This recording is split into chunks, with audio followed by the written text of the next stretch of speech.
I do think that First Music Contact and Culture Ireland have been like really, really good for touring artists, and obviously they can never cover the full price, but it's something, and I'm still grateful for that. But obviously I'm also coming from a place of like I'm struggling to make ends meet while trying to record an album, and it would be great if there were more things that I could avail of to make that easier, but yeah, I mean, I'm not an expert or a politician, so I can't really criticise it too harshly, to be honest. Yeah, it'd be great if there were more grants available for people who are recording albums, because I think it would help a lot of people. A lot of people definitely can't afford to, you know, pay rent and also record, or like, and you know, music and any art is of cultural merit. So Culture Ireland or the Department of Culture could be doing more, because that's kind of what keeps the country alive. And people at the moment now, more than in the last decade, I think people are really paying attention to Ireland and paying attention to its music. So maybe a bit more support financially would not go amiss, because people are really looking here at the moment. There's like a lot of bands that are breaking out and going to the States, like Dermot Kennedy and Fontaine's DC and a lot of other people, so that's pretty cool. You are an artist who has poignant lyrics. What influences you expanding on a lyric? I suppose lyrics kind of come first for me. I'll have like lyrical ideas or ideas for songs, and I'll kind of base the song around that. Not all the time, but most of the time. Or even just like a central idea that I want to work on.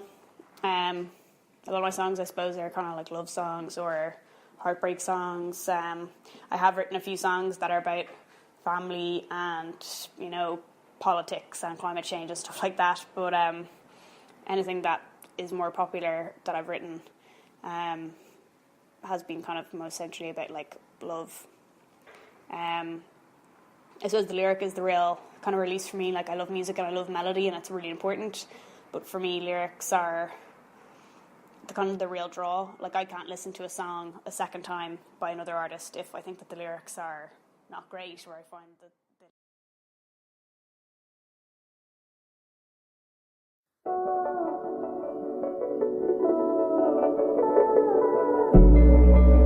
heavy lids, curtains drawn, blurry edges, hazy gone.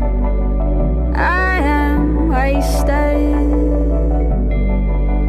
lost and faded. We are not just falling from, losing all control. Cold, quiet says it all. Say it with your eyes, say it with your mouth. I don't need you, I don't need you now. If you leave, there is nothing to doubt. Say it with you, say it with you. There is nothing to doubt. Scratch you out from under my skin. I trace my finger on the ink of Chelsea Hotel. What's within hidden lyrics never reveal anything. Say it with your eyes, say it with your mouth. I don't need you, I don't need you now. If you leave, there is nothing to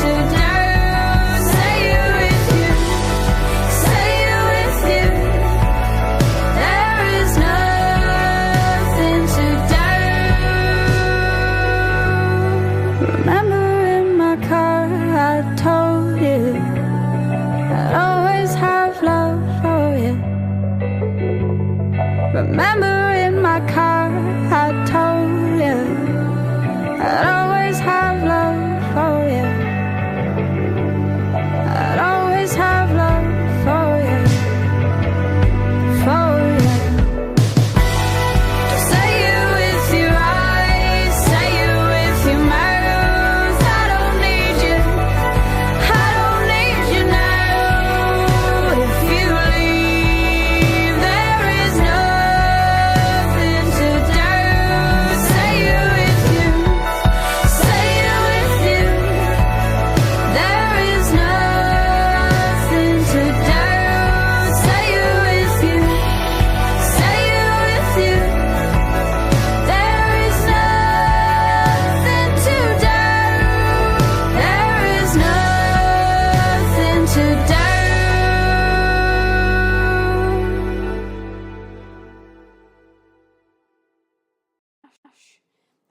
She's fantastic. Like, she's still, like, I just loved that.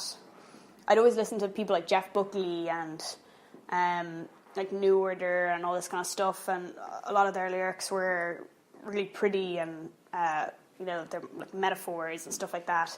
But Kate Nash just would just say things exactly how it was, and I thought that was like quite disarming and quite charming.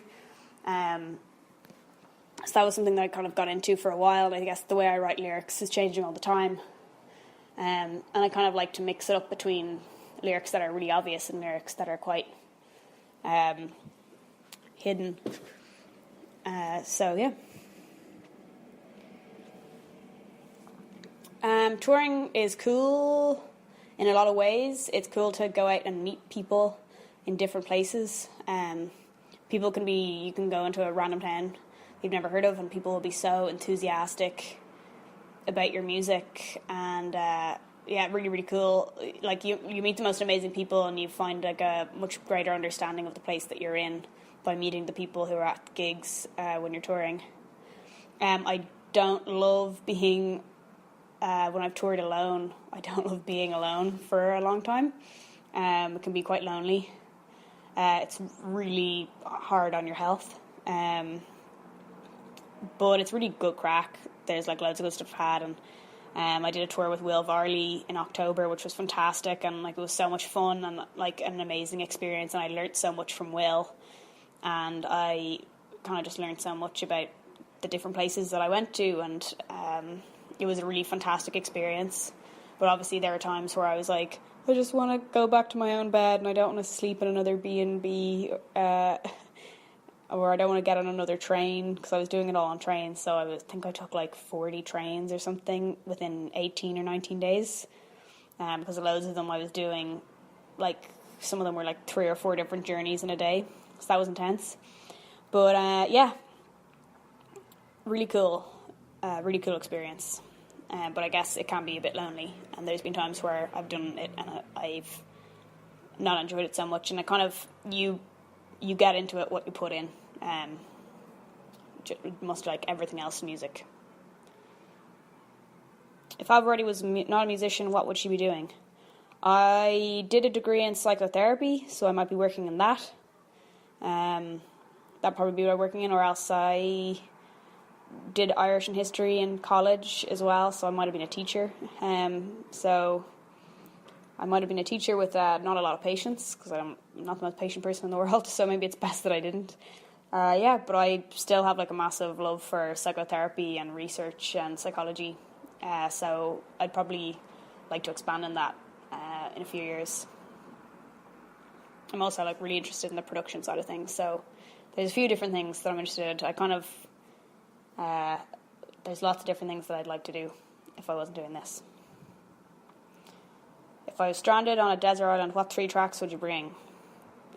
Always a Woman by Billy Joel. Night Shift by Lucy Dacus. I don't know what my third one would be.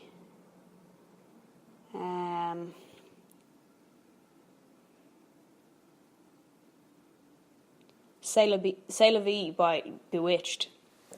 What a tune. Reminds me of the 90s and being a kid. And what does the rest of the year hold for me? The rest of the year, I'm not doing very many festivals this year. I'm kind of releasing a few collaborative tracks in the next few months, which will be cool. Working with a few different people over the last few months and in the next few months to release a few kind of co-written bits. And also, I am recording my first album in July, so I'm really looking forward to that. And then that'll be out for release in early 2020. I've got a name for it. It's going to be called Personal History. I think that might be the first time I've said that to anybody. But yeah, so it'll be kind of, a lot of work has gone into that, and we'll be going into that during this summer. And I'm really excited to put it out into the world. So cool. Thank you very much for the interview.